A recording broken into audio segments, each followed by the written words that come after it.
పేరు బి. కృష్ణ విశ్వదాం. నేను 6వ తరగతి చదువుతున్నాను. ఈరోజు నేను తెలుగు పుస్తకంలో మొదటి పాఠంలో ఉన్న గేయాన్ని పాడబోతున్నాను. వందనాలు వందనాలు అభినందన చందనాలివే, మా అభినందన చందనాలివే. శ్రమదాచని హాలికులకు, తలవంచని సైనికులకు, భరతమాత పురోగతికి ప్రాతిపదికలకు ఘనులకు వందనాలు వందనాలు.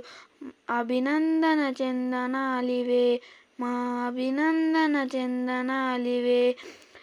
పుడమి తల్లి పులకింపక రుధిరం స్వేదంబుగాక, పసిడిని పండించినట్టి ప్రగతి మార్గదర్శకులకు వందనాలు వందనాలు. అభినందన చందనాలి.